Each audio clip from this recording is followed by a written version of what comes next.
밥 딜런은 자신의 노래 Blowing in the Wind에서 얼마나 많은 포탄이 날아야 이 시끄러운 일들이 끝날까 노래했습니다. 그런데 들리는 소식들을 보면 아직은 그 끝이 멀어 보이기만 합니다. 공감 칼럼 공방 섹션 국제편에서는 그 이야기를 다뤄보겠습니다. 문희정 평론가님 안녕하세요. 네, 안녕하십니까. 제가 발음이 안 좋아요. 이게 간장공장 공장장 시키는 느낌이야. 공감 칼럼 공방 섹션. 밑에 받침이 있는 단어들이 그 글자들이 이어지면 저도 힘들더라고요. 예. 원래 이제 계속 출연을 하셨는데 네. 또 이렇게 제가 진행을 맡게 됐는데도 그만두겠다라고 말씀 안 해주시고 나와주셔서 너무 감사합니다. 아, 이거 비밀인데 사실 예. 김준일 평론가님하고 저하고 동갑이거든요. 아, 예. 뭐 예. 비밀까지야 뭐. 예. 예. 그래서 친구를 만나는 반가운 마음으로 나왔습니다. 예, 알겠습니다. 자, 본격적으로 얘기를 나눠보도록 하겠습니다. 자, 지금 이스라엘 하마스 휴전 협상에 대해서 좀 얘기를 해야 될 것 같은데요. 네. 현지 시간으로 29일이었죠. 이스라엘군이 마지막 피난처로 꼽히는 라파를 공격해서 주민과 피난민 20명이 적어도 숨졌다 이렇게 밝혔는데 네.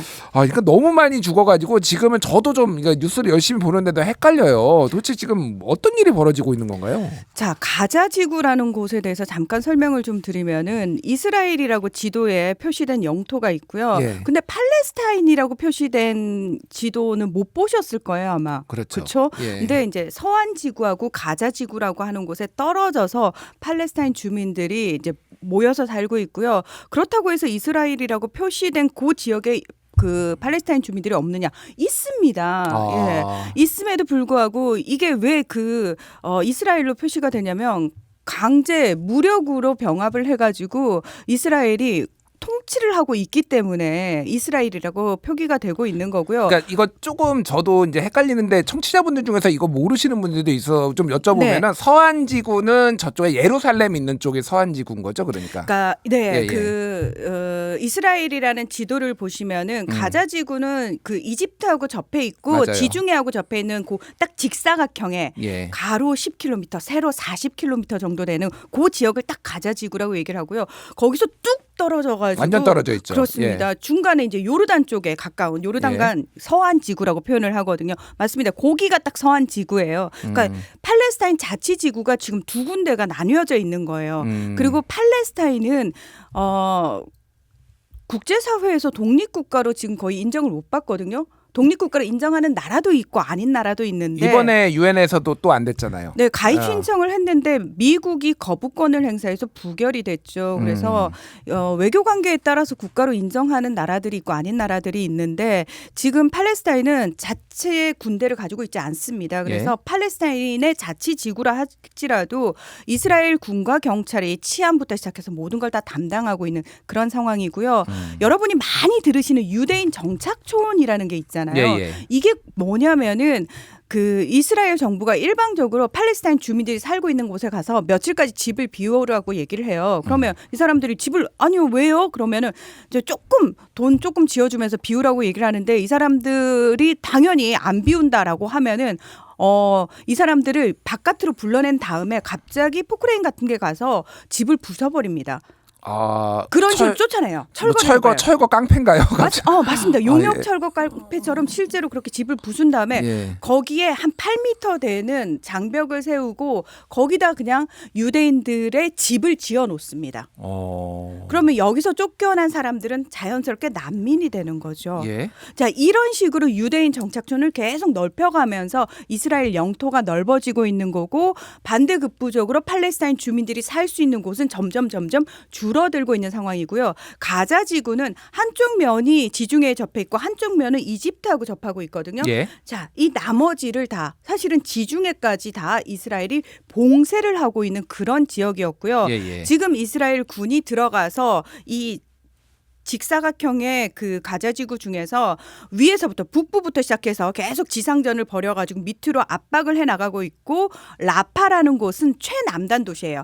이집트랑 이제 국경이 거의 이제 맞닿아 있는 국경 도시라고 얘기를 하거든요.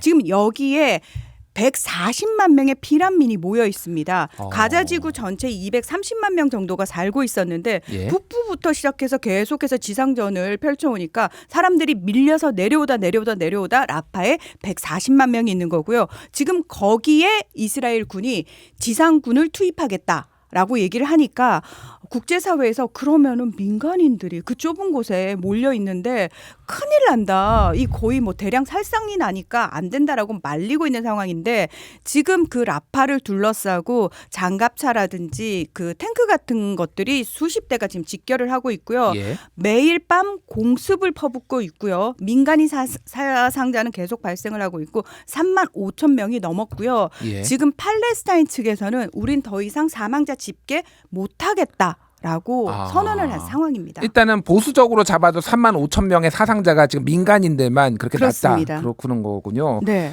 근데 지금 휴전 협상이 되고 있다라는 얘기는 좀 어떻게 우리가 봐야 되는 건가요, 지금? 자, 이 휴전 협상이라는 게 사실은 국제사회가 이제 제발 그 이스라엘은 얘기하는 게 그거예요. 지난해 10월 7일에 하마스가 먼저 공격했잖아. 그렇죠. 그럼 거기에 대한 우리의 자위권, 방위권 인정해 줘야 되잖아. 자, 그 부분에 대해서는 초창기에 국제사회도 뭐라고 말을 할 수가 없었어요. 선전포고를 당했기 때문에. 하마스 소탄 작전에 대해서 그렇게 많이 반대는 안 했어요. 다른 처음에는 데서. 그랬죠. 처음에는, 그런데 예. 문제는 우리가 흔히 이제 비례의 법칙이라고 얘기를 하잖아요. 맞은 거에 비해서 너무 세게 때리고 너무 오랫동안 심지어 민간인들을 대상으로 때리고 국제전쟁법에서 금지하고 있는 뭐 보건소라든지 병원이라든지 학교라든지 난민촌 같은 곳까지 다 공격을 하고 있단 말이죠. 예. 이런 부분들이 계속 길게 이어지니까 국제사회가 더 이상은 안 된다. 휴전해라라고 이집트 그다음에 그 미국 이런 나라들이 끼어들어가지고 이제 양측을 불러가지고 협상장에 이제 불러 모은 거죠. 근데 이 협상이 계속 안 되는 거예요.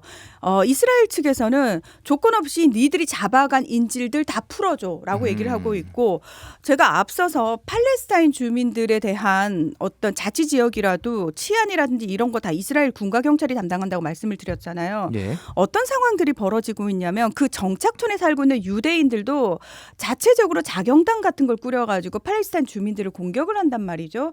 그리고 이스라엘 군과 경찰이 걸핏하면 팔레스타인 주민들을 잡아갑니다. 수천 명을 잡아 가두고 있는 상황이란 말이에요. 자, 하마스 측의 조건은 뭐냐면 우리가 인질을 풀어주면 그 인질 한 명당 팔레스타인 수감자를 풀어줘라는 식으로. 그래서 지난번에 휴전이 됐을 때 그런 식의 맞교환이 됐었거든요. 예. 자, 이번에도 그 부분과 관련해서 이스라엘은 조건 없이 풀어줘고 하마스 측에서는 무슨 얘기야? 팔레스타인 수감자 몇 명을 풀어줘야지 우리는 풀어줄 수 있어라는 식으로 얘기를 하고 있고 이스라엘은 인질을 데리고 오는 인질 석방과 관련된 휴전만 이야기를 하고 있고 하마스 측은 영구 종식 영구 휴전을 얘기하고 있고 그 간극이 계속 좁혀지지 않아서 양측을 불러다 놓고 국제사회가 계속 설득하는 작업을 지금까지 하고 있었던 거죠. 근데 예. 지금 상황은 어떠냐.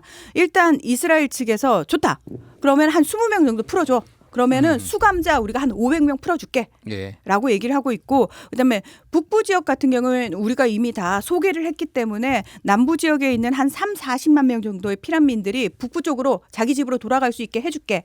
이런 얘기까지 됐어요. 이런 얘기까지 됐습니다. 그래서 하마스 측에서는 이스라엘이 여기다가 새로운 장애물만 얹지 않는다면 우리는 굉장히 긍정적으로 받아들이고 있고 서면 답변을 작성 중이다. 라고 얘기를 하고 있고요. 예. 이스라엘 측에서도 지금 국제사회가 워낙 엄청난 압박을 하고 있기 때문에 지금 상황으로면 하마스가 긍정적인 답변을 준다면 우리도 하겠다라고 얘기는 하고 있는 상황인 거죠. 그렇군요. 여기에는 또 이제 이스라엘 국내 정치 상황에서 이제 네타냐후 총리가 굉장히 사임 압력을 받고 있고 조기 총선해야 된다 이렇게 지금 사상자가 많이 나고 성과가 없는 것에 대해서 뭐 이런 좀 국내적 상황도 좀 영향을 미친 것 같아요. 국내외적인 상황이 다 영향을 미치고 있는데요. 내부적으로는 원래 이 전쟁이 일어나기 전부터 네타냐후 퇴진 요구가 굉장히 많았습니다. 왜냐하면 네타냐후가 최장수 총리거든요. 근데 이 사람이 지금 3개의 혐의로 재판을 받고 있어요. 예. 그래서 본인이 무슨 수를 써서든 총리 자리를 계속 유지해야지 이 재판으로부터 자기가 자유로울 수 있단 말이에요.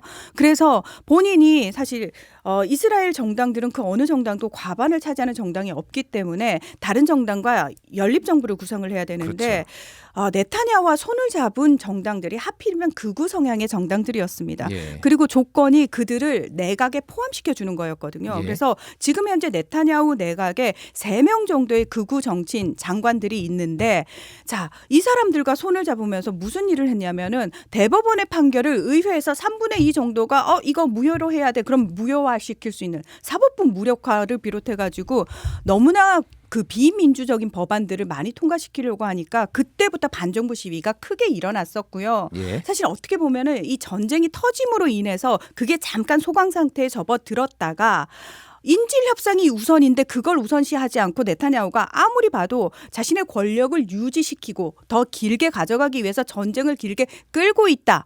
그 과정에서 이스라엘에 대한 국제 여론이 좋지 않아지는 부분과 관련해서 다시 반정부 시위가 내부적으로 터졌고요. 그리고 외부적으로는 지금 네타냐후 총리의 어떤 행태에 대해서 저거는 정치적인 노림수로 전쟁을 끌고 가는 거고 민간인을 학살하는 거다라는 식의 얘기와 더불어서 국제형사재판소 ICC가 네타냐후 총리 체포영장 발부하겠다라고 지금 얘기를 하고 있거든요. 예, 예. 그러니까 외부적인 압박도 같이 들어가고 있는 거고 미국 측에서도 더 이상 가지 마라라고 이야기를 하고 있는 거죠. 그렇군요. 그래서 이제 여러 가지 내외부 압박으로 지금 협상 테이블에 앉았지만은 그래도 또 이스라엘 그 네타냐후 총리는 라파 공격하겠다. 협상을 하는 와중에도 지금 이렇게 얘기를 해서 논란이 되는 거는 그런 정치적 배경이 있는 걸로 지금 이해를 하면 될 것 같아요. 그 아무래도 실제로 이 사람이 그 혼자서 그걸 고집한다고 될 문제는 아니겠지만 예. 지금 극우 장관들이 대놓고 그 얘기를 하거든요. 너 휴전 협상에 사인하기만 해봐. 우리 연립정부 깨고 나갈 거야. 그럼 바로 총리 지금 잃는 거거든요. 예. 그렇게 협박을 하고 있기 때문에 그 사람들을 달래기 위한 수사일 수도 있다라는 식의 얘기도 있는 거죠. 알겠습니다. 자, 그러면 이제 연관되지만 다음 주제로 넘어가겠습니다. 미국 대학가의 반전 시위에 대해서 얘기해 볼 텐데요. 반전 시위하면은 뭐 밥 딜런, 존 바이즈 같은 저항 가수들의 노래가 먼저 생각이 나는데 그들이 활동했을 시기가 거의 60년이 지났는데 지금 2024년 지금도 지금 반전 시위가 지금 일어나고 있다. 미국 대학가의 반전 시위 지금 어디에서 벌어지고 있고 어느 정도 수준인가요? 그 전쟁이 처음 발발했을 때만 해도 사실은 대학가에서 팔레스타인 쪽 그리고 유대인 측 이런 식으로 조금 나뉘어서 시위가 벌어졌는데 아시겠지만 서방 국가에서 가장 두려워하는 프레임이 하나 있어요. 반유대주의 프레임이라고. 예. 비유하자면 우리나라의 빨갱이 프레임. 한동안 굉장히 그 빨갱이 프레임을 씌워놓으면은 학생이고 교수고 정치인이고 언론인이고 꼼짝을 못했잖아요. 서방 국가는 그게 바로 반유대주의 프레임입니다. 그러니까 쉽게 얘기를 하면은 너 히틀러 생각하고 비슷한 거야? 그렇죠. 동조하는 거야? 이런 거잖아요. 그러니까. 이스라엘을 비판을 했다 하면은 넌 반유대주의자구나. 그러면 사람들이 꼼짝을 못하는 상황이었던 거죠. 그래서 사실 지난해만 해도 초창기만 해도 이스라엘이 먼저 당했기 때문에 공격을 받았기 때문에 그 부분에 대한 두려움이 컸다고요. 근데 지난 18일부터 뉴욕에 있는 컬럼비아 대에서 이 시위가 좀 재점화됐는데 그 사이에 분위기가 달라졌잖아요. 예. 이스라엘이 민간인을 너무 많이 살상을 하는 상황들이 벌어지면서 국제사회 여론이 이미 뒤바뀐 상황이었단 말이죠. 그런 상황에서 지난해 12월과 1월에 무슨 일이 있었냐면은 하원 청문회에 대학교 총장들을 불러가지고 막 이제 공화당 의원들 중심으로 다그칩니다. 아니 지금 학내에서 대학생들이 반유대주의적인 구호가 나오는데 왜 그거에 대해서 제대로 대응하지 않느냐라고 하니까 교수들이 총장들이 아니 대학이라는 곳은 학문과 표현의 자유가 특히 더 보장돼야 되는 곳 아니냐라는 식으로 대답했다가 이 사람들이 사퇴 압박을 받고 실제로 12월과 1월에 사퇴를 하거든요. 자, 그래서 잠깐 잠잠해진 것처럼 보였지만 사실은 대학 내 학생들은 총장이 사임하는 상황까지 보면서 이건 있을 수 없다라고 하면서 사실은 유대인들 중심으로 유대 학생들 중심으로 이 시위가 시작이 됐는데 컬럼비아 대에서 학생들 몇 명이 텐트를 쳐놓고 농성을 시작을 했는데 총장이 다시 하원에 불려갔어요. 예. 자, 그거에 대해서 어떻게 대응할 겁니까? 라고 얘기를 하니까 그 총장이 뭐 제대로 대응을 해야죠라고 이야기를 합니다. 그러면서 학생들이 총장이 우리를 반유대주의자로 몰아서 이런 식으로 우리의 평화로운 시위를 보장하지 않네라는 거에 반발을 하기 시작을 합니다. 예. 그랬더니 이 총장이 경찰을 불러들여요. 그러면서 108명이 체포가 됩니다. 캠퍼스 내에서. 난리가 났네요. 쉽게 이게 얘기하면. 도화선이 된 거예요. 예. 감히 캠퍼스에 경찰이 들어와서 학생들을 체포해가는 과정.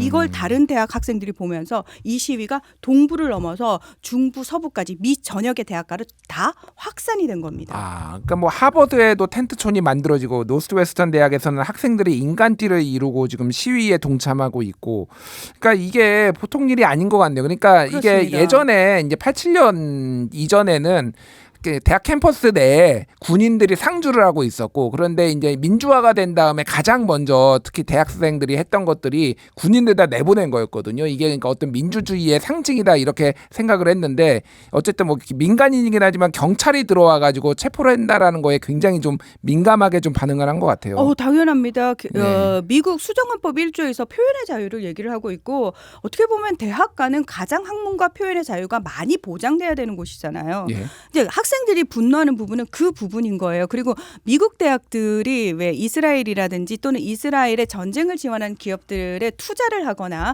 또는 이스라엘 정부로부터 국방부로부터 연구비를 받아서 연구를 진행을 하거나 이런 일들이 있단 말이죠. 그런 것과 관련해서 학생들이 이스라엘과의 관계 끊어라. 내가 낸 등록금이 팔레스타인 민중들을 죽이는 데 사용되는 걸 반대한다라고 이야기를 하고 있는 겁니다.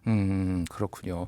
어쨌든 그러면 이런 미국 내 반전 시위가 어떤 네. 이스라엘 하마스 전쟁의 종식에 좀 영향을 줄 수 있을까요? 저는 충분히 이거 압박이 될 거라고 생각합니다. 왜냐하면 지금 미 전역으로 시위가 펼쳐졌고 1,100명이 넘는 학생들이 체포가 되고 있는데 시위가 사그라들 조짐이 안 보이고 있고 중동과 유럽까지 번지고 있기 때문입니다. 예, 알겠습니다. 오늘 또 시간이 또 부족했는데 다음에는 좀 많이 얘기하겠습니다. 공감 칼럼 공방 섹션 국제편도 이렇게 마무리하겠습니다.